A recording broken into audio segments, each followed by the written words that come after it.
अच्छा, कुछ चीजें पहले हम वैसे ही जनरल कॉन्सेप्ट करते हैं इस क्वेश्चन को स्टार्ट करने से पहले। हमने वर्किंग कैपिटल की 3 कैटेगरीज बनाई थी। सबसे ज्यादा वो अगर आपसे गलती करवा सकता है ना तो वर्किंग कैपिटल में करवा सकता है सबसे ज्यादा, और उसके पास और हर चीज स्ट्रांग होती है, हो जाएगी, क्योंकि बार बार इसको पढ़ेंगे, नॉन कंटेस्टेड में भी सीखेंगे। बट वर्किंग कैपिटल की गलती पकड़ना बड़ा मुश्किल होता है। मुश्किल नहीं होता, प्रैक्टिस अगर होगी तो पकड़ी जाएगी गलती ये भी। अब वर्किंग कैपिटल का मतलब हमने इसके 3 हिस्से बनाए। एक हिस्सा बनाया हमने वर्किंग कैपिटल के अंदर लिखते हैं, एक हिस्सा हमने बनाया मतलब इसके 3 हिस्से कर दिए, एक वर्किंग कैपिटल चेंजेस के अंदर, एक कैश एंड कैश इक्विवेलेंट के अंदर, और एक अदर। और अदर्स की भी सारी बातें लिखी, interest payable, tax payable, dividend payable, interest receivable, other receivable नहीं, ठीक है ना, या receivable and payable related to non current asset. Okay होगी बात। अब हमने वर्किंग कैपिटल चेंजेस के अंदर ये दोनों चीजें नहीं लिखनी होती। ओके होगी बात। अब क्वेश्चन के अंदर अगर वर्किंग कैपिटल सिर्फ उसने इकट्ठा करके लिखा हो तो हमने इसके 3 हिस्से खुद कर देने। अलग अलग लिखा हो तो हमने अलग अलग कर देते हैं, अगर उसने अलग अलग ना किया हो तो हम खुद अलग अलग करते हैं। अब अगर क्वेश्चन के अंदर उसने वर्किंग कैपिटल पूरी अमाउंट दे दी, हमें तो डेटर अलग से चाहिए होता है, स्टॉक अलग से चाहिए होता है, रिसीवेबल पेएबल बाकी अलग से चाहिए होते हैं। बट अगर उसने टोटल करके लिख दिया तो इसका मतलब याद रखें उसने करंट एसेट्स में से करंट लायबिलिटीज माइनस करके बताया हुआ है। अगर वर्किंग कैपिटल उसने इकट्ठा दे दिया, इसका क्या मतलब होगा, उसने स्टॉक डेटर वगैरह में से अकाउंट पेएबल वगैरह माइनस किए। अब अगर वो माइनस करेगा तो नेट या तो पॉजिटिव आएगा या नेगेटिव आएगा। अगर तो पॉजिटिव आएगा तो ये करंट एसेट वाली साइड पे पड़ा होगा। किस साइड पर होगा, करंट एसेट्स। इसका मतलब ये है कि आपके एसेट ज्यादा थे, करंट लायबिलिटीज कम थी। या ये आ सकता है करंट लायबिलिटी वाली साइड पे, करंट एसेट साइड पे आ सकता है, या करंट। अब जब हमने वर्किंग कैपिटल चेंजेस लेना है, अगर ये एसेट साइड पर होगा ना तो हमने समझना है जैसे स्टॉक और डेटर होते हैं, वर्किंग कैपिटल बढ़ेगा तो माइनस, कम होगा तो ऐड। ऐसा ही होता है ना, स्टॉक डेटर्स का चेंज हम कैसे लेते हैं, स्टॉक और डेटर बढ़ेंगे तो माइनस कर देते हैं और कम हो तो ऐड कर देते हैं। कहते हैं अगर ये वर्किंग कैपिटल नेट होकर करंट एसेट वाली साइड पे मौजूद है, इसका क्या मतलब होगा, आपने उसको डील करना है जैसे एसेट डील करते हो। और अगर ये लायबिलिटी साइड पर पड़ा हुआ है फिर क्या मतलब है इसका, ये लायबिलिटी की तरह डील करेंगे। अब अगली बात, करंट एसेट वाली साइड पर पड़ा हुआ है तो इसका मतलब क्या है भला, इसमें करंट एसेट ऐड हुए हैं, लायबिलिटीज माइनस हुई है। अगर करंट एसेट साइड पे पड़ा हुआ है तो क्या मतलब है, एसेट्स प्लस हुए हैं, लायबिलिटीज। अगर लायबिलिटी साइड पे पड़ा हुआ है तो ये अज्यूम करो कि लायबिलिटी प्लस की हुई है और एसेट माइनस की है, क्योंकि लायबिलिटी ज्यादा थी, नेगेटिव बैलेंस था। तो लायबिलिटी साइड पे क्या मतलब होगा, सारी लायबिलिटीज प्लस हुई है, सारे एसेट्स, सारे मतलब सिर्फ करंट वर्किंग कैपिटल वाले अज्यूम करके लिखने लगा हूं। हो सकता है मेरे पास स्टॉक, समझा रहा हूं बट ऊपर वाला समझा रहा हूं, ऊपर वाला ही समझा रहा हूं, ऊपर घर नहीं जाना, बस ये वही समझाने लगा, सारा वही समझा रहा। Stock, account receivable, account payable, interest payable, tax payable.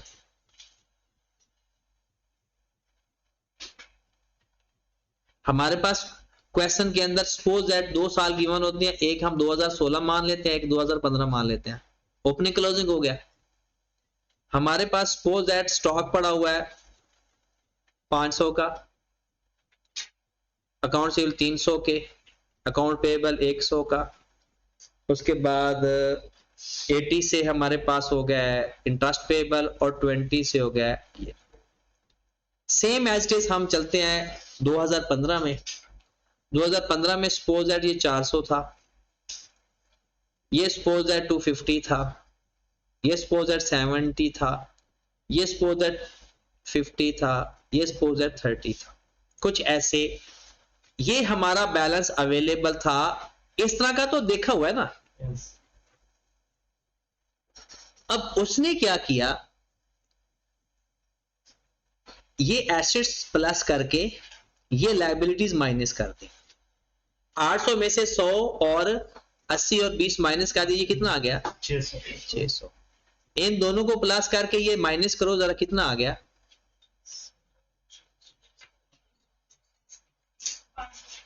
कितना, पूरा 500 जी 500। अब उसने क्या सिर्फ ये आंसर दे दिया, हमें हमारे पास सिर्फ ये आंसर अवेलेबल है।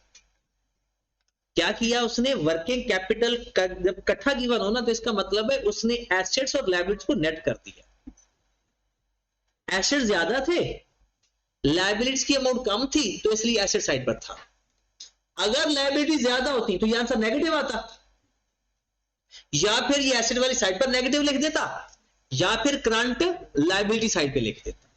अब हमने इसको डील करना है, क्या करना है, हमने डील करना है वर्किंग कैपिटल के अंदर। हम वर्किंग कैपिटल में क्या लिखते हैं, एसेट बढ़े तो माइनस और कम हो तो ऐड, ये बात पता है। अब मुझे ये बताओ कि आपको पेपर के अंदर उसने इतनी बात बता दी, सारा कुछ नहीं बताया कि इसमें डेटर कितने हैं, इसमें रिसीवेबल कितने हैं, इसमें पेएबल कितने हैं। अगर तो याद रखें इन तीनों की बात होती, इन तीनों का जिक्र होता, तो हम सिर्फ इसका डायरेक्ट डिफरेंस लेते और एडजस्ट कर देते। 500 से 600 वर्किंग कैपिटल हो गया, बढ़ रहा है कम हो रहा है, माइनस कर देंगे। बट इसके अंदर दो ऐसी चीजें शामिल हैं जिनको हमने वर्किंग कैपिटल में लेना ही था। ये बात पता है ना, हम इंटरेस्ट पेबल और टैक्स पेबल को नहीं लेते, ये बात याद है। ये तीसरी कैटेगरी है। अब वो भी इसके अंदर माइनस हुए हैं, लेकिन मैंने इसको वर्किंग कैपिटल चेंजेस के अंदर नहीं लेना। तो लाइबा क्या करूंगा फिर, इसका बोलना नहीं, लाइबा रिवर्स कर दूंगा। क्या ये पहले माइनस हुए या प्लस हुए? ये माइनस हुए, इंटरेस्ट पेबल भी माइनस हुआ है, टैक्स पेबल भी माइनस हुआ है। अगर ये वर्किंग कैपिटल में माइनस होके आ चुके हैं तो मैं इनको रिवर्स कर दूंगा। रिवर्स कैसे करूंगा, प्लस कर दूंगा या माइनस कर दूंगा, प्लस कर दूंगा। तो कभी जिंदगी में ऐसी सिचुएशन आ जाए वो हमें वर्किंग कैपिटल देकर नीचे एडिशनल इंफॉर्मेशन में ये बता रहा हो कि आपका इंटरेस्ट पेबल इतना है, टैक्स पेबल इतना है, हमने तो उसको लेना ही नहीं था इसमें। हम पहले कहां लेते हैं उसको, बेसमेंट में, ऑपरेटिंग एक्टिविटी की बेसमेंट में, आखिरी जगह पर इंटरेस्ट पेड और टैक्स पेड में। हम इसको वर्किंग कैपिटल के अंदर लेते ही नहीं है। उसने हमें दे दी। आप कहेंगे सर कैश भी तो वर्किंग कैपिटल होता है, बिल्कुल होता है। इस क्वेश्चन के अंदर उसने क्या कहा है, अदर देन कैश। मतलब वर्किंग कैपिटल के अंदर यहां पर आए, सर आपका और कॉन्सेप्ट क्लियर करता हूं। Tax expense for the year 2.4 million, tax payable 1 million इस साल का और पिछले साल का 0.2।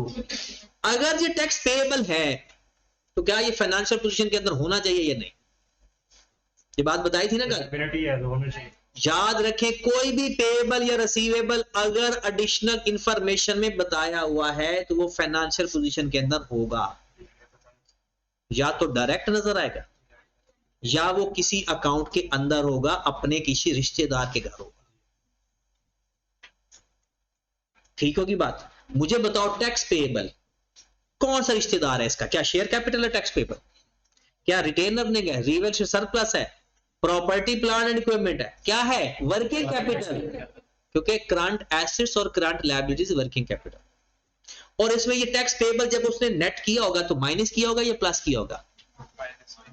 एसेट में लायबिलिटी माइनस होती है, हम वापस ऐड बैक कर देंगे तो ये रिवर्स हो जाएगा, खत्म हो जाएगा।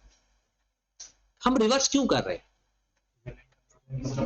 क्योंकि ओ भाई सुनो, क्योंकि वर्किंग कैपिटल के अंदर हम जो कैश फ्लो के अंदर वर्किंग कैपिटल लेते हैं उसमें टैक्स पेबल नहीं लेते, और उसने इसमें से टैक्स पेबल माइनस कर दिया है और हम उसको अलग से लेते हैं। तो जो उसने माइनस किया हुआ है हम उसको रिवर्स कर देंगे, खत्म कर देंगे।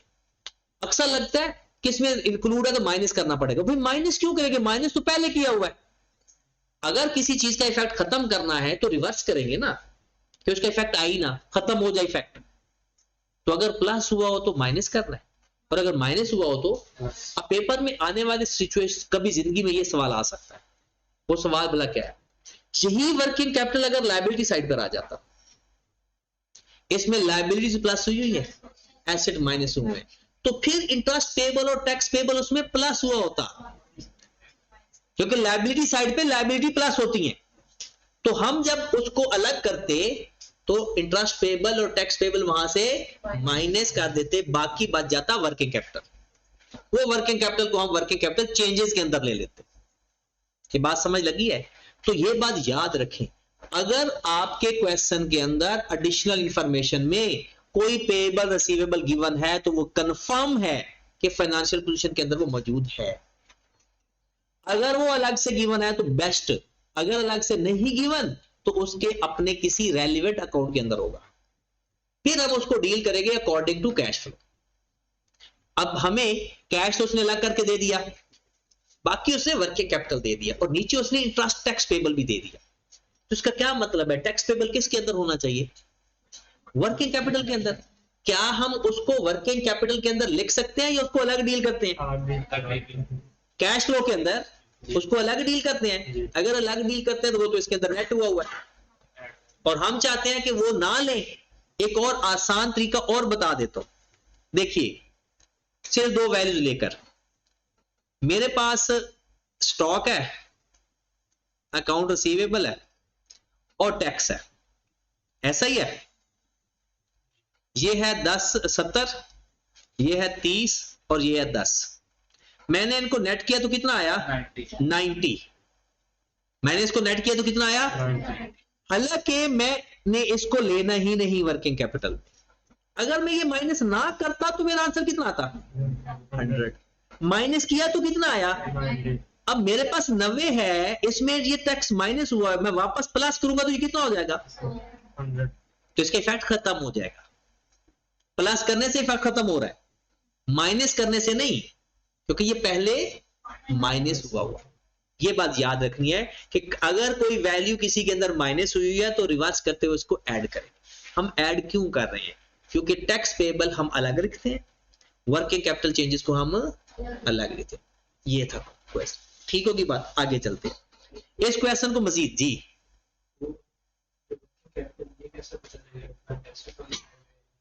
अच्छा, ये और ये तुझे पता ही नहीं चल रहा कि एसेट वाली साइड कौन सी और लायबिलिटी वाली साइड कौन सी है?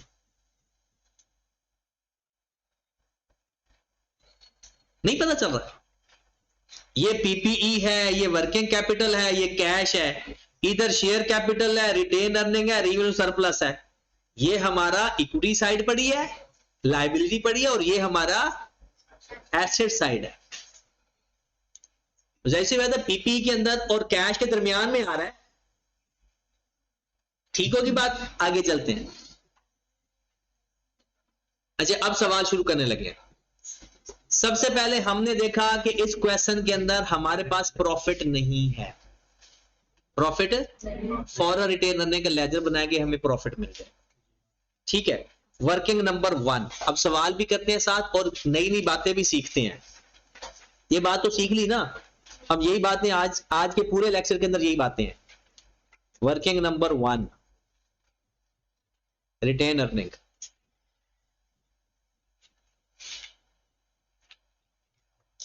ये मेरा दूसरा पेज है क्वेश्चन का। पहले पेज पे तो सॉल्यूशन करना होता है। हाँ जी, मुझे आप बुक सामने रखे, मुझे वैल्यूज बता दिया जाए। रिटेन अर्निंग का ओपनिंग बैलेंस कितना है?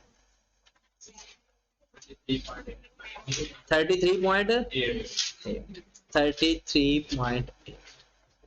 कैरी डाउन कितना है? 32.9। ठीक होगी बात?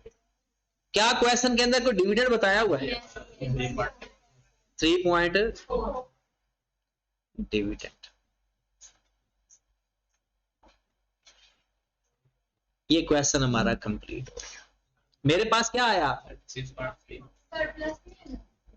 रिटेन अर्निंग के अंदर सरप्लस। ठीक, एक मिनट लिखवाया था, मैं मानता हूं वो एक्सेस डेप्रिसिएशन वाला था। क्या था वो? रीवैल्यूएशन नहीं था, वो एक्सेस डेप्रिसिएशन की एंट्री पास की थी मैंने, तो एंट्री के अंदर सरप्लस आ गया, सरप्लस टू रिटेनर। ठीक होगी बात? 2.5। हाँ जी, पैट आ गया। अब सुनिएगा, ये मेरे पास पैट आया है, मेरे पास profit after tax, before tax नहीं आया। आफ्टर टैक्स का मतलब क्या होता है? टैक्स माइनस होके आना या प्लस होके आना? मैंने वापस जाना है, प्रॉफिट बिफोर टैक्स। अब पूरी बातें सुनते जाया करो। टैक्स एक्सपेंस एक चीज होती है और एक होती है टैक्स पेड। अकाउंट्स के अंदर फॉर द ईयर चीजें चलती हैं और कैश को फ्लो के अंदर पेड और रिसीट चलता है। हम लेजर्स में घूम रहे हैं अभी। तो प्रॉफिट बिफोर टैक्स के लिए क्या टैक्स पेड प्लस करूंगा या टैक्स एक्सपेंस प्लस करूंगा? पेड जो होगा वो कैश फ्लो में जाता है, याद रखें। एक्सपेंस, क्योंकि टैक्स फॉर द ईयर जो आया है वो वापस ऐड बैक कर दूंगा। तो मैं वर्किंग नंबर 2 कर लेता हूं प्रॉफिट बिफोर टैक्स के लिए, या वर्किंग नंबर 2 नहीं, डायरेक्ट सोल्यूशन के अंदर ही मैं उसको सही कर दूंगा, डायरेक्ट सोल्यूशन के अंदर ही ठीक कर दूंगा। कैसे? यहां पर मैं सारा फॉर्मेट नहीं लिख रहा, सिर्फ लिख रहा हूं प्रॉफिट बिफोर टैक्स 2.5, कुछ इस तरह से, वर्किंग नंबर 1 प्लस 2.4। ये कहां से मिला 2.4? यहां से क्वेश्चन के अंदर पड़ा हुआ है 2.4 हमारा टैक्स एक्सपेंस है फॉर द ईयर। कितनी अमाउंट आ गई? 4.9। उसके बाद मैंने करनी है एडजस्टमेंट। अगर क्वेश्चन के अंदर नॉन करंट एसेट का जिक्र है तो डेप्रिसिएशन होगी। अब डेप्रिसिएशन फाइंड करने के कई मेथड हैं। अगर आपके पास क्वेश्चन के अंदर अक्यूमुलेटेड डेप्रिसिएशन और रेट नहीं गिवन, तो आप ऐसा कर लो कि अपना लेजर बुक वैल्यू पे बना लो। क्या बना लो? अपना पीपीई का लेजर बुक वैल्यू पे बना लो, उसके अंदर डेप्रिसिएशन मौजूद होती है। तो वर्किंग नंबर 2, क्वेश्चन के अंदर मेरे पास है पीपीई,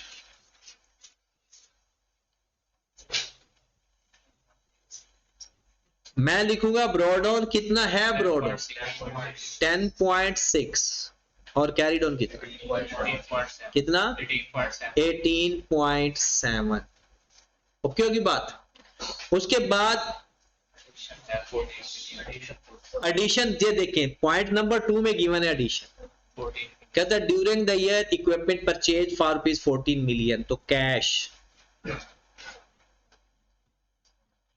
डिस्पोजल का कोई जिक्र ही नहीं किया हुआ, तो हम डिस्पोजल नहीं लेंगे। तो हमारे पास आ जाएगा डेप्रिसिएशन।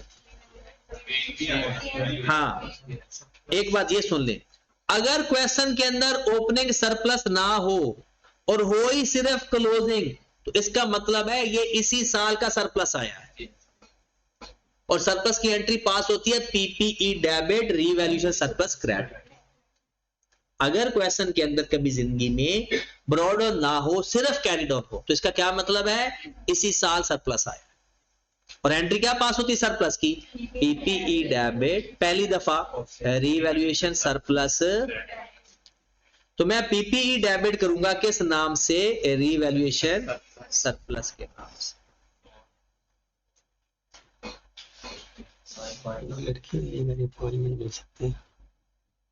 कौन सी क्लास? क्लास के लिए इधर ऊपर है, मैं आता हूँ। हाँ जी, कितना आंसर आ गया? 9 पॉइंट। आगे डेप्रिसिएशन। आपको ना अब लेजर अप्रोच कंफर्म ओके करनी चाहिए। डन होगी यहां तक बात? आगे बढ़े वर्किंग नंबर 3। बल्कि डेप्रिसिएशन आ गई, कितनी है अमाउंट? 9 पॉइंट। गेन लॉस है नहीं, इंटरेस्ट का जिक्र नहीं, तो एडजस्टमेंट को बस खत्म। क्या करूंगा? Profit of before changes in कितना? 14. अब मैं गया वर्किंग कैपिटल पे ऊपर, तो देखा तो उसने सारा फसाद नहीं अलग अलग रखा हुआ, तो उसने इकट्ठा ही कर दिया एक जगह पे, और वो ये है।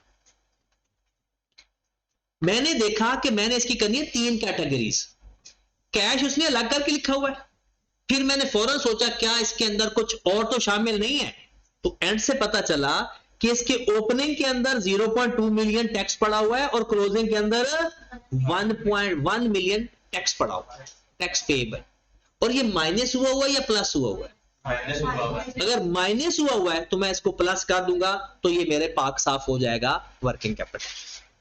कोई भी चीज शामिल है, प्लस हुई है, ये माइनस कर देंगे, माइनस हुई है तो मैं ओपनिंग में 0.2 मिलियन प्लस कर दूंगा, क्लोजिंग में 1 मिलियन ऐड कर दूंगा।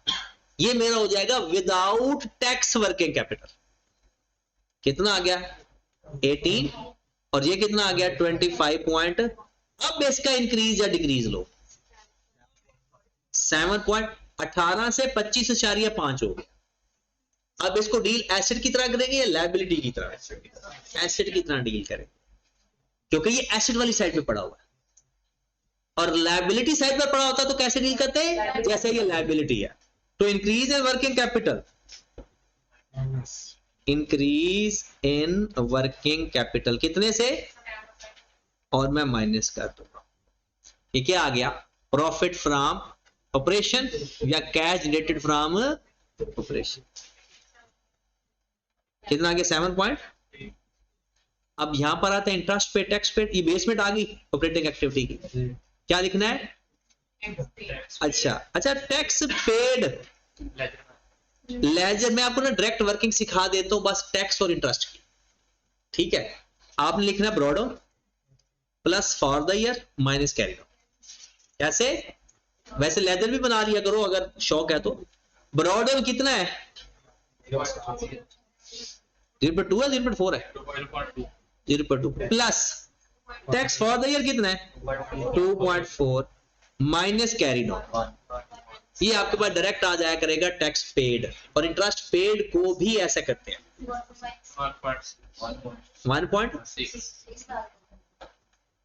5.7। ये हमारा ऑपरेटिंग एक्टिविटी पूरी हो। ऑपरेटिंग एक्टिविटी डन होगी। बात आगे बढ़े। इन्वेस्टिंग एक्टिविटी जी एक ही तो है, 14 मिलियन जो एसेट खरीदा है, इसके अलावा उसमें तो कुछ भी नहीं है। इन्वेस्टिंग एक्टिविटी में सिवाय 14 मिलियन खरीदने के बेचने बूचने वाला कोई जिक्र है। तो परचेज ऑफ पीपीई और तो खुद बताया हुआ है, कितनी अमाउंट? 40 मिलियन माइनस कर। एक और बात सुन ले फिर, अगर आपका रिटेन अर्निंग का बैलेंस गिवन है तो प्रॉफिट और डिविडेंड तो चला गया रिटेन अर्निंग में। शेयर कैपिटल का अगर कोई एडिशनल इंफॉर्मेशन हो तो लेजर बनाना, वरना डिफरेंस ले लेना। एडिशनल इंफॉर्मेशन होगी तो लेजर बनेगा, नहीं तो डिफरेंस ले लेंगे। तो 10 से कितना हो गया? 11। Financing activity increase in share capital 1 million से। डिविडेंड कितना पे कर रहे हो? 3.4 मिलियन। कोई लोन है, कोई इंटरेस्ट है? नहीं, तो खत्म। ए प्लस बी प्लस पेपर में पूरा लिखना, ए प्लस बी प्लस सी कितना? 10.7। इसमें ओपनिंग प्लस कर दो तो वो किसके बराबर आ जाना चाहिए? बात समझ लगी? इसकी चीजें क्लियर हुई? चलिए आप फिर आ जाओ अगले क्वेश्चन। आप ऐसा करो कि इसमें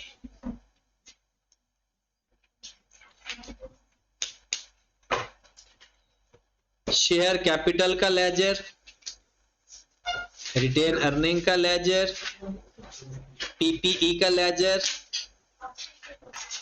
ये बनाओ जरा। मैं कुछ एक मेहमान है, मैं उसको बस देख कर आता हूँ कि है कौन। ठीक है, ये क्वेश्चन नंबर 19, क्वेश्चन नंबर 19 को देखें जरा। 2 मिनट में आया।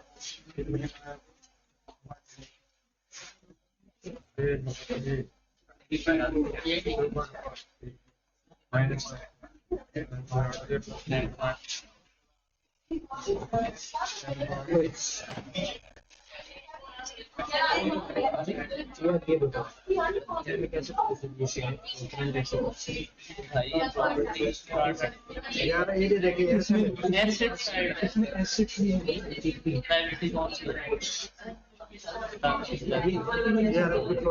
करके अगर ये नेट साइड पे आता ना, ये नेगेटिव इस साइड पे, ये नेट करके इस साइड पे यार पॉजिटिव चीज आ जाए ये ना मतलब नहीं, उसे यहाँ तो यहाँ पे एक्टिव रखे, तब ये नेगेटिव साइड पे, वो ये यहाँ से साइड पे, तो a plus a is equal इधर to भेज b इधर plus क्या l. a is equal to क्या है क्या लिखा है e plus l. मैंने जवाब में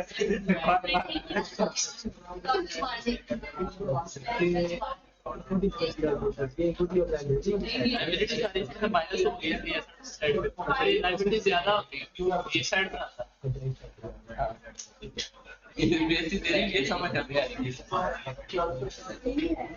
ऐसा सुना करते साथ ही बड़े को भूल जाती है ये बात है।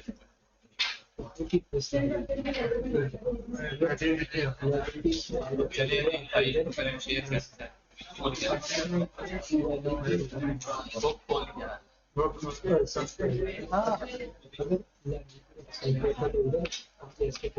लाइबिलिटी अगर वो क्लास लाइबिलिटी होता तो इधर आता, इधर अगर यहीं पे नेगेटिव आ जाता तो लाइबिलिटी होती। ये पॉजिटिव है इसी वजह से ये इधर मतलब ऐसे वाले साइड पे अच्छा अच्छा अब वो लोग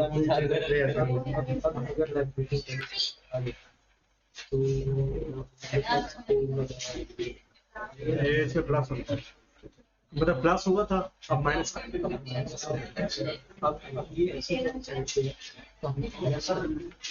माइनस हुआ है प्लस छोड़ दे यार और लिख दे मैंने ये प्लस लिख के आ गया स्पीड है कोई ना शेयर कैपिटल दिया ये लिख दिया प्लॉट अब यार शेयर कैपिटल बहुत तड़ी मेहनत कर रहा है सर पे ये दिए और इतनी मेहनत करने को क्या ना थी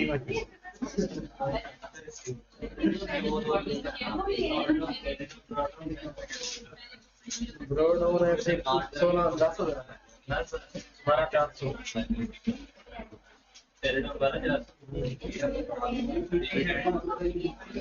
एक में डिटेल अपने में वेट करते हैं एक में डिटेल अपने वेट करते हैं डिविडेंड ऐसे नहीं होना प्रॉफिट नहीं होना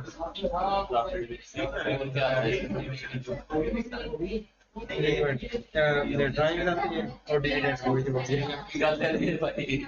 एडिशनल कैपिटल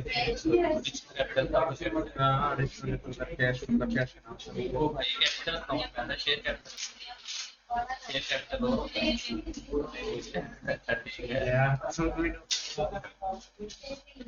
ये कैरियर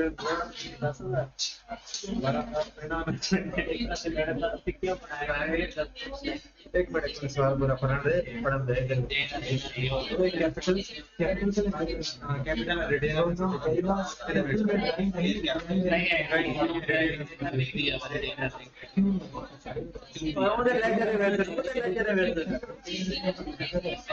प्रॉफिट में ये डिविडेंड भी सारा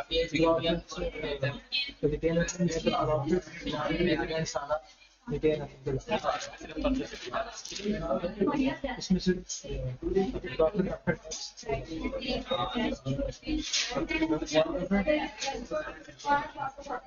This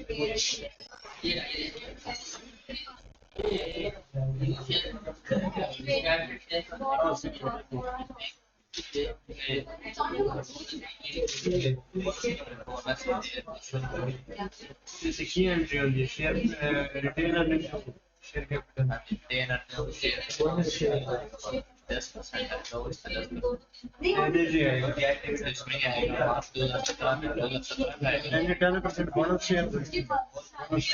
Bonus share पहले ऑफिस से प्रीमियम बाद में फिर रिटेनर निकाल सकते हैं. फिर प्रीमियम तो नहीं है बस रिटेनर ही गएगा. पहले परसेंट किसका लेना है? ऑपरेटिंग कैपिटल का. 2017 का फाइनल लिख द ईयर है 18 में लिख द ईयर 18 ठीक है. तो लेटेस्ट का लेते हैं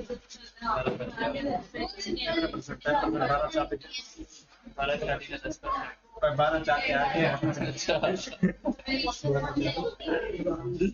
राइट से ये वे इसका आएगा क्या नाम चेक करें आगे तेरा लिखा नाम से आएगा कैपिटल की वो राइट में हम फिर आपको हो जाते हैं ना रिटेनर नहीं राइट शेयर आपका वो होता है एक मिनट का नाम होता है कैश होता है रिटेनर में कैश इसकी एंट्री है कोई ना छोड़ इन्हें तो पता है स्टार्ट जो है इसको मैं ओनली देख देखो कैश डेबिट बैंक डेबिट पर cash share capital share premium ठीक हो यही है राइट बोनस शेयर में इंटरम डिविडेंड और ये रिटेन इनटू शेयर कैपिटल यही है मैं बकवास की थी ये मेरी एंट्री देखी नहीं फिर क्रेडिट साइड पे आना केडी नाम की बात ये आना रिटेन करने के ये ना लिखने लगा था मुझे कह रहे थे खबर का इधर आ जरा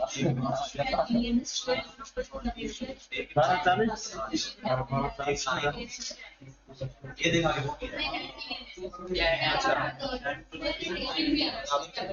एक minute dispose of still outside in अरे कुछ और है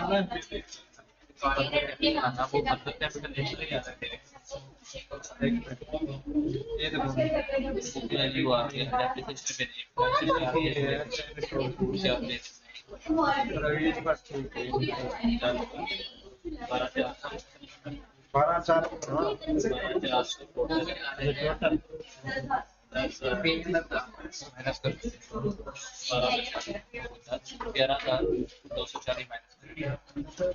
अरे ये सेट करो बट दिस ऐड है कर लो इसमें बंदा चेक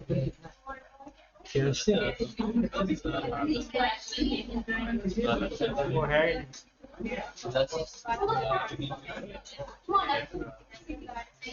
ठीक है 12 4 से मैनेज करते हैं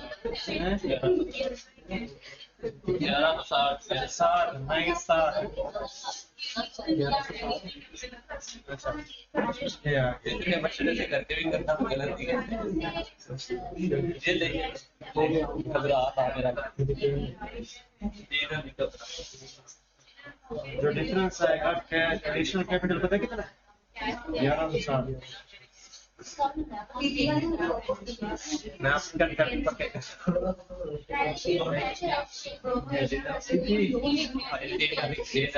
और बनाना है सीवी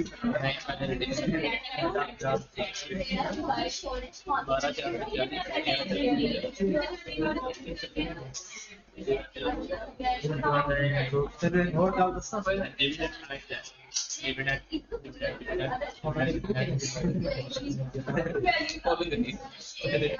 घर चेक कर लेंगे क्या यार मैं कोई नहीं भाई क्या देखे आगे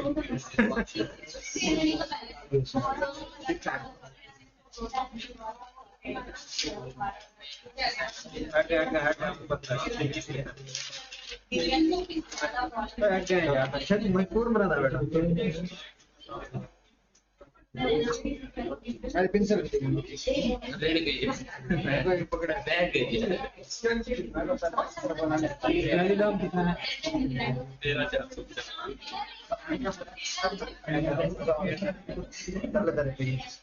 वो ये जाना थी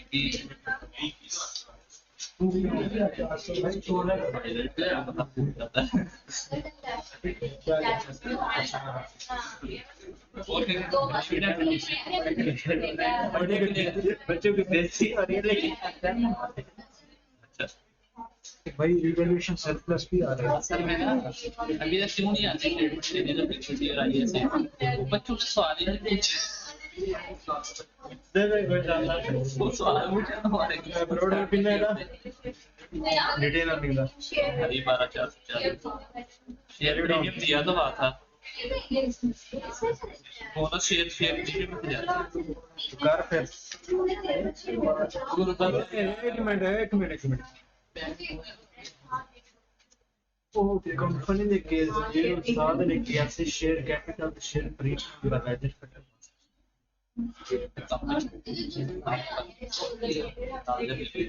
ਲਿਮਿਟਡ ਜਿਹਦੇ ਨਾਲ ਰਾਜ ਕੀ ਹੁੰਦਾ ये कैनेडा में 1400 ऐड करो इसके करो तो करा क्यों ऐड करना चाहिए? ये क्या देता है सोना तक पहले मैं तो सपोर्ट ये लगा जो पीछे भी है वहाँ। ये देख कंपनी के केस में प्रॉफिट कभी भी शेयर अपने प्रीमियम के लेजर में नहीं है क्योंकि वो एसोसिएट एक लेजर है ना ये होता है शेयर कैपिटल से शेयर प्रीमियम ये उसको शेयर प्रीमियम में चुना नवे शेयर रिटर्न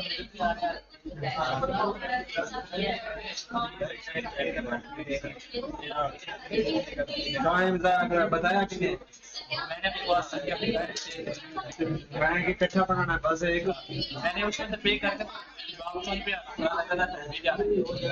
इकट्ठा नहीं से बनाना सर ने प्लान में जाने के लिए मैं नहीं बचा यार तेरा एड ऑफ है उसके ना फिर उस्ताद आ गया ये बंद कर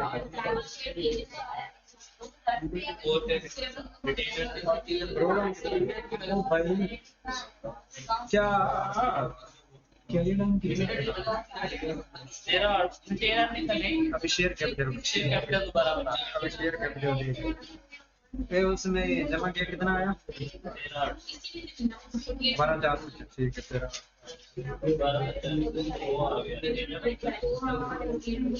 अच्छा राइट शेयर ये तो शेयर प्रीमियम से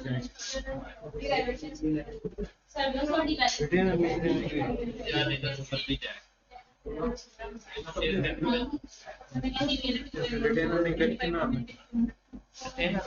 दो महीने की क्या बने यदि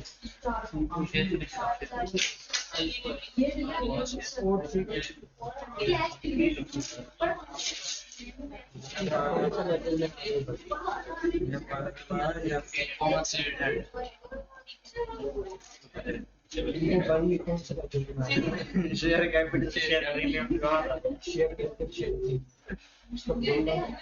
ब्रॉड ऑन प्रीमियम तक है प्रीमियम तक है यार भाई टोटल 10,000 सोना इंदा है 10,000 सब मतना दे रहे 10,000 कैनेडा में शेयर कैपिटल शेयर रिटेल में कितना है बारह चली है वो कितना 13,800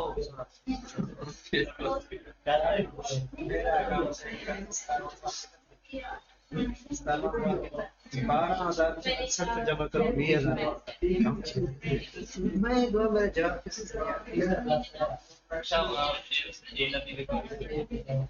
तो बात रिस्पांस कॉस्ट है नहीं कैश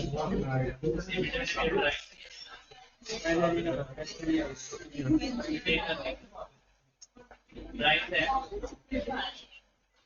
और इतने नहीं है रिटेल में निकाल भाई मेरे में कंप्लीट करके अच्छा मैं ये दस तेरा कितना डिमांड है 13,800 शेयर का प्रेशर है इसका क्या है फाइन तो आता है 10%।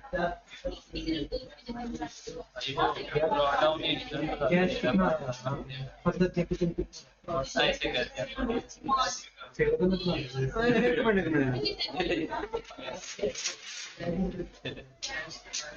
drawdown during the year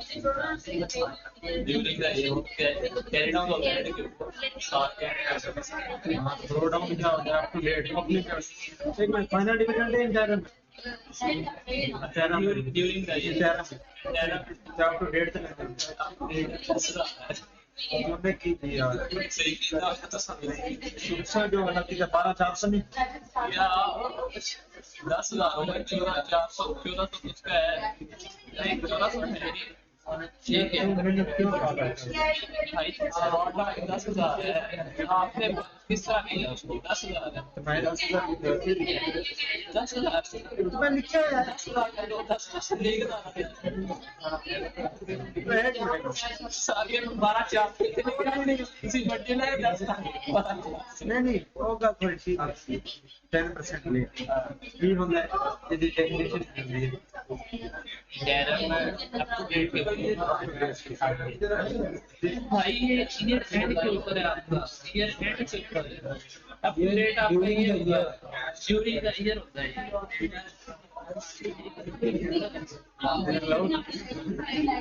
कितना है यार तीसरी दफा तू बात करवा रहा है 12,400 लिखवा के मल्टीप्लाई में क्या 400 करवा दिया मैंने ये 10 कितने किया सॉल्यूशन में कितने किए तो भाई मानी मैं सॉल्यूशन लेकर बैठा हूं मैं सवाल ही कर रहा हूं जब सॉल्यूशन है कि जिस सवाल का क्या करना अभी कहीं पे चले जाएंगे ये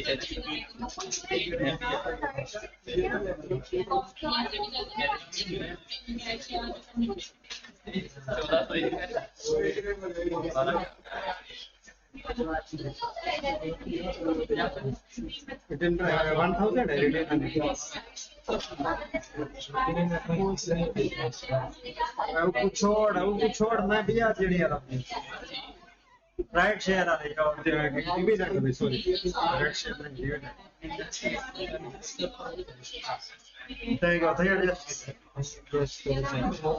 पहले नहीं था लिख रहा एक ही सबसे ये जमा कितना कितना आया 12,800 एक साइड तो ठीक है कितने दस इकट्ठा बनाना दो आप पिंडा आप 800 कैश कितना आया कैश कितना आया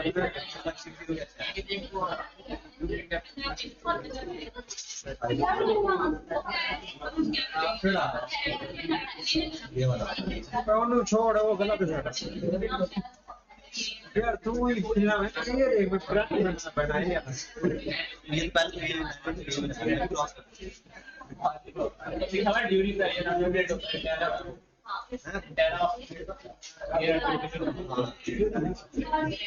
कैश कितना आया है कितना है यार अल्लाह के बच्चे ये रिटेन नहीं का प्रोडक्ट होता है 12,400 रिटेन नहीं का 12,400 डिविडेंड है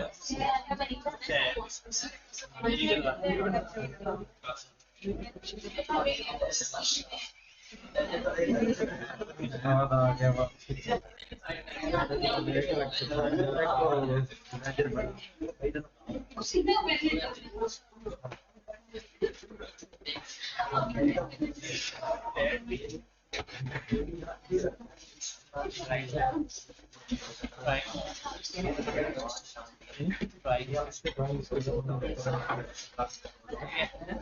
सही हो गया या चल रहा है अरे सवाल तो नहीं करना था बस लेजर ही बनाना था या आप सवाल कर रहे हो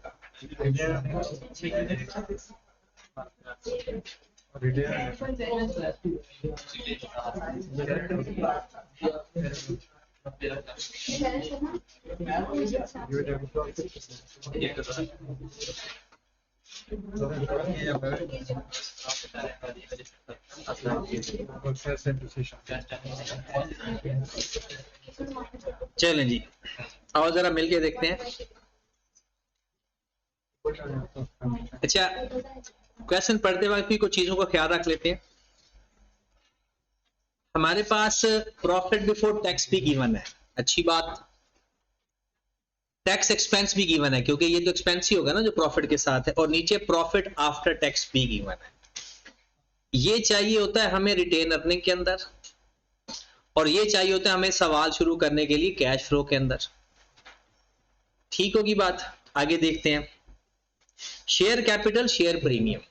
अब देखें तो शेयर प्रीमियम हमारे पास साल के शुरू में नहीं है, बट साल के एंड पे है। इसका मतलब है ड्यूरिंग द ईयर हमने कोई शेयर इशू किए होंगे जिसको जो प्रीमियम पर इशू किए होंगे। फिर है retain earning, revaluation surplus same आ गया जी। आपके पास साल के शुरू में कुछ भी नहीं है, साल के एंड पे है, तो इसका मतलब है ये सारा इसी साल का सरप्लस है। लायबिलिटी के अंदर उसने हमें बता दिया जनाब, long term loan, payable, other payable और टैक्स लायबिलिटी, और पीपी उसने नेट दे दिए, स्टॉक इन ट्रेड और रिसीवेबल नेट, अदर रिसीवेबल और कैश एंड बैंक। अब इसके अंदर ये जो हमारे पास इंफॉर्मेशन है ये बड़ी इंपॉर्टेंट है, अच्छी इंफॉर्मेशन है कॉन्सेप्चुअल, कॉन्सेप्ट के लिहाज से। देखिएगा, सबसे पहले पहली चीज और पहला धोखा, 10% बोनस शेयर इन मार्च 17। आपने 10% बोनस शेयर इश्यू किए। अब क्या ये डिविडेंड है या अदर देन डिविडेंड है? क्योंकि डिविडेंड हमेशा बताए होंगे, साइलेंट होंगे तो अदर देन डिविडेंड। और राइट शेयर इशू किए आपने जुलाई के अंदर, ये बात समझ लगी? आप मुझे ये बताएं, 10% जो मैंने राइट शेयर इशू किए हैं, मेरा ओपनिंग बैलेंस है 10,000, क्वेश्चन के अंदर है ना?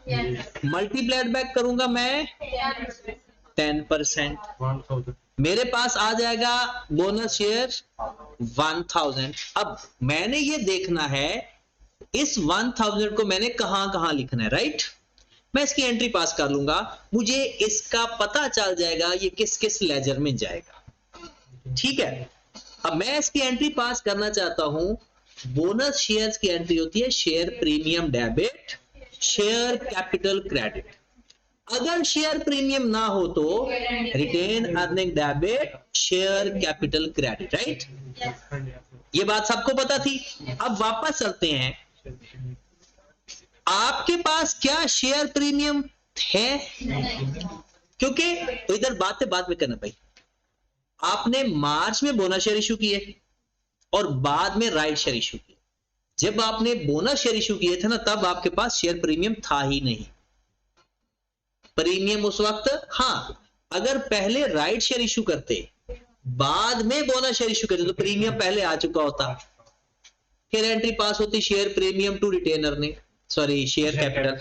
अब इसकी जो एंट्री पास होगी मेरे भाई, वो एंट्री पास होगी retain earning debit, share capital credit 1000 से। अब ये चीख चीख के बता रहा है कि रिटेन अर्निंग के लेजर में डेबिट साइड पर 1000 जा रहा है, शेयर कैपिटल की क्रेडिट साइड पर 1000 जा रहा है। ओके होगी बात? राइट शेयर इशू की है, आप शेयर कैपिटल का जब लेजर बनाओगे ना, उसमें से जो बैलेंस आएगा ना वो राइट शेयर का होगा। और राइट शेयर की एंट्री क्या होती है बोला? Bank debit. क्या होता है? बैंक। इसका मतलब वो कैश फ्लो है।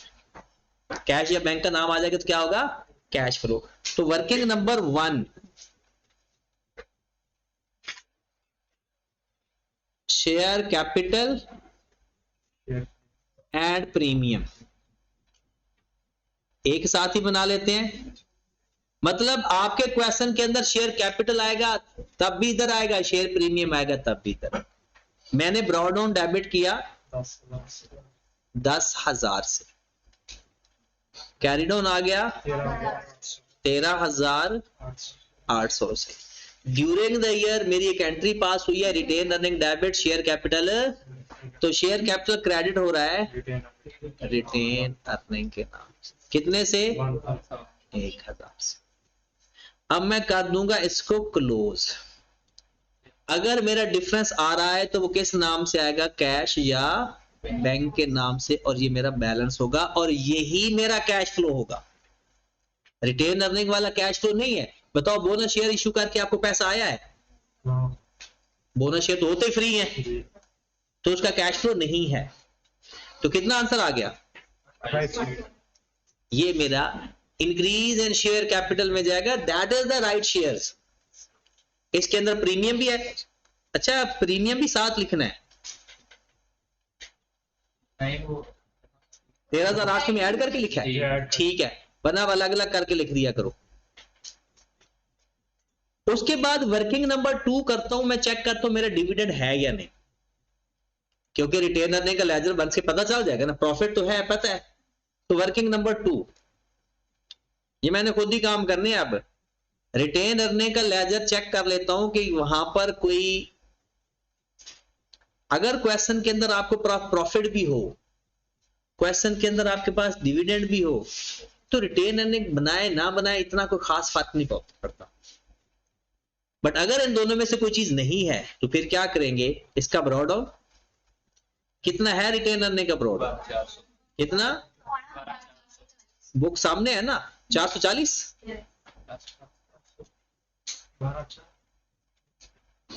चेक कर लो, 12,440 और कैरी डाउन 13,450। हमारा रिटेन अर्निंग डेबिट हुआ है शेयर कैपिटल के नाम से, 1,000 के नाम से। क्लोज करेंगे तो हमारे पास आ जाए, बल्कि आपके पास पैट गिवन है, पैट लेना है कितना, 6,601। पीबीटी नहीं लेना, पैट। क्लोज करेंगे, अगर डिफरेंस इस साइड पर आएगा तो ये क्या होगा, डिविडेंड। तो कितना आ गया डिविडेंड पूरा।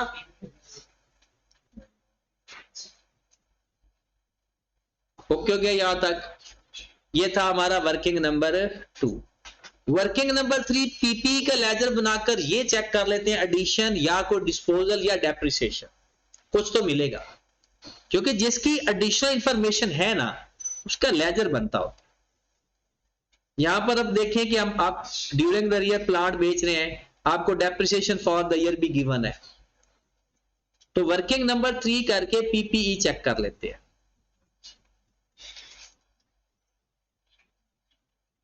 ब्रॉडन कितना है, क्वेश्चन है ना सामने सबके, 15,800।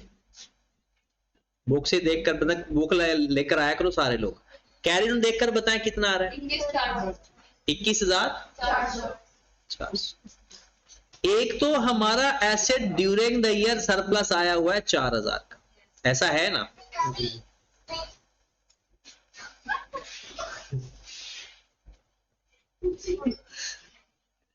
रिवेल्शन सरप्लस 4,000 से आता है, ठीक होगी बात। डेप्रिसिएशन भी क्वेश्चन के अंदर गिवन है 735।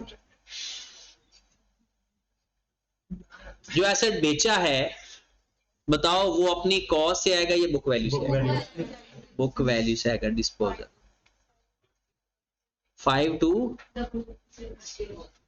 अगर हमारा डिफरेंस आएगा तो वो एडिशन होगा, वो कैश या बैंक के नाम से आ जाएगा। इन तीनों को प्लस करके माइनस करो जरा, कितना आ गया, 14,000। ये हमारा पीपी का लेजर है।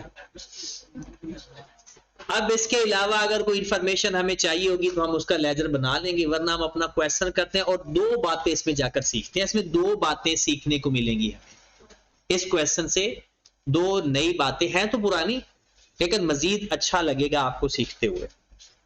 और जरा अच्छा, इस क्वेश्चन को मैं हल नहीं करवाने लगा, आपने कंप्लीट हल खुद करना है, मैं डिस्कस करने लगा।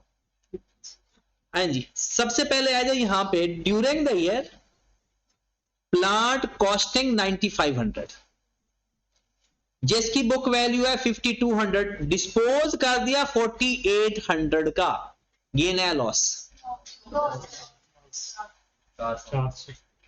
अब बात तो नेक्स्ट थी जो सीखनी है, of which 1800 are still outstanding. ये एक इंपॉर्टेंट बात, नई बात और बार बार पेपर में आने वाली बात। 1800 रुपया अभी आपने नहीं लिया, 4800 का बेचा, 1800 अभी आपको नहीं मिला। इन्वेस्टिंग एक्टिविटी में कैश फ्रॉम डिस्पोजल जब लिखोगे तो 4800 लिखोगे या 3000? 3000, क्योंकि कैश आया ही 3000 है। ये इंपॉर्टेंट नहीं था, इंपॉर्टेंट ये था कि ये जो 1800 आपका रिसीवेबल है या नहीं? अगर ये रिसीवेबल है तो नॉन करंट एसेट क्या है, दूसरी बात हो गई। और फिर ये फाइनेंशियल पोजीशन के अंदर ढूंढ के बताओ कि कहां नजर आएगा। 1800 अगर रिसीवेबल है तो ये फाइनेंशियल पोजीशन के अंदर होना चाहिए, अगर है तो कहां होगा, किसके अंदर होगा? अदर रिसीवेबल के अंदर होगा। ये इस साल का रिसीवेबल है या पिछले साल का रिसीवेबल है? ये जो आपने एसेट बेचा है 4800 का, आपको 1800 नहीं मिला, ये करंट ईयर का रिसीवेबल है या प्रीवियस ईयर का है? करंट ईयर का है। तो ओपनिंग के अंदर होगा या क्लोजिंग के अंदर होगा? इसके अंदर 1800 मौजूद है जो कि नॉन करंट एसेट का है, और हम नॉन करंट एसेट वाले को नहीं लिया करते। हम वर्किंग कैपिटल चेंजेस लेंगे ना, अदर रिसीवेबल का फर्क, तो उसमें से नॉन करंट एसेट की चीज को माइनस कर देंगे, और हमने उसका क्या करना है? कुछ भी नहीं करना। क्या हम उधर 3000 लिख दिया है ना, वो 1800 उसमें से माइनस कर दिया, उधर से भी माइनस कर दो, इधर से भी माइनस कर दो, निकाल दो दोनों जगह से, क्योंकि ये कैश फ्लो नहीं है। क्योंकि ये कैश फ्लो नहीं है। तो 2385 में से 1800 निकाल दिया तो बाकी कितना बच गया? 510। आप लोगों ने 8000 से 585 का डिफरेंस लेकर वर्किंग कैपिटल में लेना है, 800, तो जो भी आ रहा है। ये बात समझो पहले, 200। एक बात याद रखनी है, कोई भी नॉन करंट एसेट का रिसीवेबल या पेएबल हो, पहली बात है कि जिसके अंदर भी होगा वहां से निकाल दे, ठीक है? फिर डिफरेंस ले। हमने इन्वेस्टिंग एक्टिविटी में भी 3000 लिखना है, और जिस जगह पर ये मौजूद होगा वहां से भी हमने इसको रिमूव कर दे, क्योंकि ये ना तो वर्किंग कैपिटल है ही नहीं, ये तो नॉन करंट एसेट का बैलेंस है। उसके बाद financial charges 1100, financial charges 1100 interest expense है हमारा। जी। कहता है एक्रूड फाइनेंशियल चार्जेस, ये क्या होता है? ये बात। Accrued financial charges, liability payable. 2017 का 112 और पिछले साल का 40, अगर ये एक्रूड है तो ये फाइनेंशियल पोजीशन के अंदर भी होगा। जी। अगर मिल जाए तो ठीक है, ना मिले तो किसी और अकाउंट के अंदर होगा। और होगा किसके अकाउंट में? अपनी फैमिली में, अपनी फैमिली के किसी लेजर के अंदर होगा। और जरा इसके अंदर होगा। आप मुझे बताओ, आप खुद कह रहे हो कि इसके अंदर इंटरेस्ट पेएबल शामिल है। जब आप वर्किंग कैपिटल चेंजेस लोगे, वर्किंग कैपिटल चेंजेस में इंटरेस्ट पेएबल लेते हैं या नहीं लेते? वर्किंग कैपिटल में उसको तो बेसमेंट में लेते हो, तो वो इसके अंदर है, तो यहां से माइनस कर देंगे, जो बाकी बचेगा उसको वर्किंग कैपिटल में लेंगे, और इंटरेस्ट पेएबल को यहां से निकाल के बेसमेंट में ले जाएंगे ऑपरेटिंग एक्टिविटी की, वहां पर उसका लेजर बनाकर उसका बैलेंस लेंगे। तो ओपनिंग में से ओपनिंग माइनस कर देना, क्लोजिंग में से क्लोजिंग माइनस कर देना, फिर जो डिफरेंस आएगा वो होगा वर्किंग कैपिटल के अंदर। ये बात समझ लगी? और बस यही चीज टेक्निकल है पूरे कैश फ्लो के इंटरेक्ट मेथड के अंदर। इसके अलावा बाकी सारे क्वेश्चन बड़े आसान होते हैं। 1800 वाली बात देखें, 1800 आपने एक नॉन करंट एसेट बेचा 4800 का, वो कहता है 1800 स्टिल आउटस्टैंडिंग है, इसका मतलब है अभी तक पैसे वो नहीं मिले। तो आपका कैश फ्लो 4800 तो ना हुआ, कितना हुआ? 3000। जब इन्वेस्टिंग एक्टिविटी में लिखेंगे ना तो 4800 में से 1800 माइनस करके लिखेंगे, और ये 1800 रिसीवेबल है। क्या है ये? और मैंने आपको बताया था वर्किंग कैपिटल के अंदर कि नॉन करंट एसेट का रिसीवेबल हो या पेएबल हो, वो वर्किंग कैपिटल में नहीं लेना। और जब मैंने यहां पर देखा मुझे कहीं 1800 नजर नहीं आया, तो मुझे पता चल गया कि ये किसके अंदर होगा, अदर रिसीवेबल के। अब अदर रिसीवेबल के अंदर 1800 बैलेंस शामिल है क्लोजिंग के अंदर, क्योंकि ये करंट ईयर का बैलेंस है जो कि मेरा नॉन करंट एसेट का बैलेंस है। मैं जब वर्किंग कैपिटल चेंजेस लूंगा तो स्टॉक भी लूंगा, अकाउंट सेल भी लूंगा, अदर रिसीवेबल भी लूंगा। लेकिन अदर रिसीवेबल के अंदर अगर कोई नॉन करंट एसेट का रिसीवेबल है उसको निकाल दूंगा। क्यों निकालूंगा? क्योंकि वो वर्किंग कैपिटल चेंजेस है नहीं। ठीक होगी बात, आगे चलते हैं। आखिर में लिखा हुआ है प्रोविजन फॉर बैड डेट्स 5%। ये उन लोगों के लिए है जो ग्रॉस डाटा लेना चाहते हैं। जो नेट डाटा लेना चाहते हैं ये पूरी लाइन उनके लिए किसी काम की नहीं है। अगर नेट डाटा लोगे इसको इग्नोर कर देना, और अगर ग्रास लोगे तो कैसे करोगे? एडजस्टमेंट में पहले इसको पहले 95 पे डिवाइड करोगे अपने डेटर्स को, किसको पे 95 से, उसको 5 से मल्टीप्लाई करोगे तो आपके पास ब्रॉड ऑन कैरिड ऑन आएगा, उसका डिफरेंस एडजस्टमेंट में, जी और वो उसको ग्रॉस करके उनका डिफरेंस, तो बेहतर क्या है फिर नेट ले। अगले क्वेश्चन पे आओ जरा।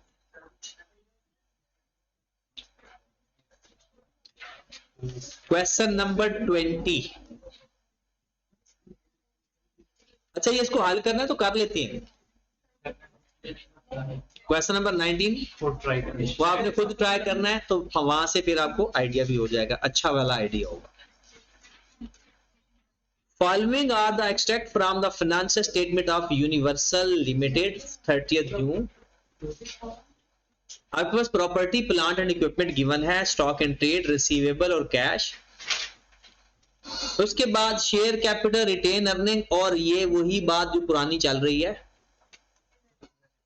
कि साल का सरप्लस है ये सारा।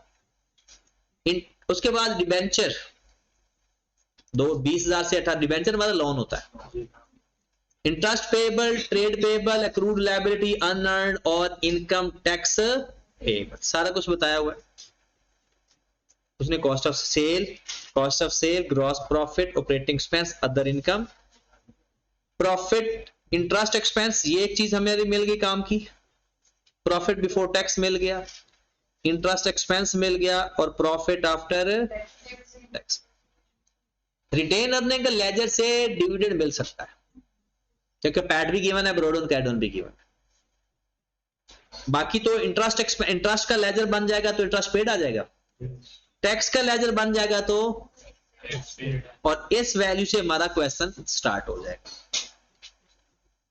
60% क्रेडिट सेल्स हैं हमारे लिए नॉट रेलिवेंट है, ये डायरेक्ट मेथड में काम आती है, इनडायरेक्ट मेथड में इसका कोई रोल, हमने सवाल किए कभी मैंने कहा क्रेडिट सेल कैश सेल का कोई चक्कर है, तो इसलिए इनडायरेक्ट मेथड में आपने इसको इग्नोर करना। You'll maintain provision for doubtful debt 6% और बैड डेट्स हैं 7 मिलियन। अगर आप लोगों ने नेट करके लिखना है तो फिर इसको भी इग्नोर कर दो सारा। अगर आपने नेट करके लिखना है तो इग्नोर कर दो, और अगर आपने इसको ग्रॉस करके लिखना है तो फिर इनको वापस ऐड बैक करो। क्या करोगे? ऐड बैक वापस करके 94 पे डिवाइड करके 6 से मल्टीप्लाई कर दो, तो हम इसको इग्नोर कर देते हैं। डेप्रिसिएशन आपके पास कितनी है? 22.5 मिलियन, और ये जो आगे लिखा हुआ ना 70% कॉस्ट ऑफ सेल को चार्ज करना है, जहां मर्जी चार्ज करे, हमें डेप्रिसिएशन चाहिए। हाँ, पेपर में ना दूसरी क्लास के कुछ बच्चे मुझसे पूछने आए कि सर लिखा हुआ था चैप्टर नंबर 8 IS 8 के ना MCQs के अंदर कि डेप्रिसिएशन पहले वो एडमिन एक्सपेंस में लिखता था। कहाँ लिखता था? आपने MCQs किए उसके? चैप्टर MCQs किया करो यार, जो चैप्टर खत्म हो जाता है उसके MCQs लाजमी किया करो। पेपर में भी, अब वो तो बाद की बात है ना, अभी भी करने होते हैं। एडमिन एक्सपेंस शौक से पढ़ो यार, ये चीजें आप लोगों के लिए होती है, आपको सिखाने के लिए होती है, पास होने के लिए आप थोड़ी होता है ये काम। पास एक सेकंड प्रायोरिटी है, फर्स्ट प्रायोरिटी होती है जो चीज आपको गिवन है वो आपको आती भी है या नहीं आती, उसका सही पता भी है या नहीं। जब ये प्रायोरिटी आप दोगे ना तो फिर कभी क्लास में ना नींद आएगी, ना आवाज आ रही होगी, कुछ नहीं होगा। फिर बंदे को एक इंटरेस्ट होता है कि मैं क्या सीख रहा हूं। कहते अब मैं उसको चार्ज करने जा रहा हूं कॉस्ट ऑफ सेल में। पहले डेप्शन आती थी, मैं कहां लिख देता था, एक्सपेंस में, और अब मैंने लिखना है कॉस्ट ऑफ सेल में। और सवाल ये था कि ये अकाउंटिंग पॉलिसी है या चेंज इन एस्टिमेशन। ये अकाउंटिंग पॉलिसी है, चेंज इन प्रेजेंटेशन चेंज हो रही है। प्रेजेंटेशन से पहले एक्सपेंस को वो अदर एक्सपेंस में प्रेजेंट कर रहा था, अब वो इन्वेंट्री की कॉस्ट में ऐड कर रहा है। तो इन्वेंट्री की कॉस्ट में ऐड करेगा तो इसका मतलब है उसने प्रेजेंटेशन चेंज कर दिया। तो ये अकाउंटिंग पॉलिसी आएगा, चेंज इन अकाउंटिंग पॉलिसी। आगे चल बढ़ते हैं। अदर इनकम कंप्राइजेस, अपनी काम की चीजें निकालते जानी है बस। अदर इनकम में 3 मिलियन आपके पास गेन है, आएगा, और 12 मिलियन का व्हीकल था, ये भी आएगा। ठीक है, ये दोनों चाहिए हमें। मेंटेनेंस इनकम 8 मिलियन, इसकी हमें जरूरत नहीं।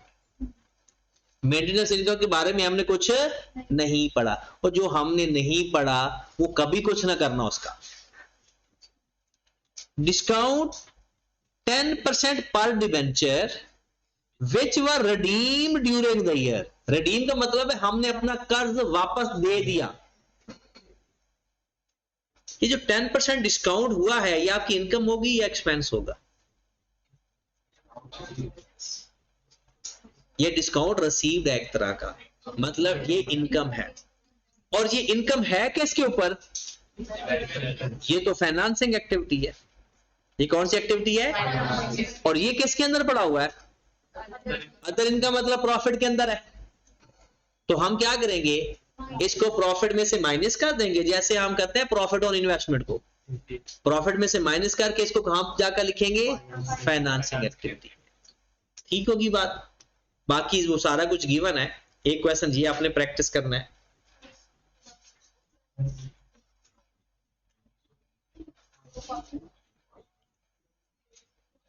ये तो छोटे छोटे सवाल, पिछले क्यों करने, पिछले नहीं किए तो गलत किया है। चले ये 2 क्वेश्चन करके आइएगा, और साथ पिछला भी अपना हिसाब किताब क्लियर करें, ताकि कल हमने डायरेक्ट मेथड सीखनी है।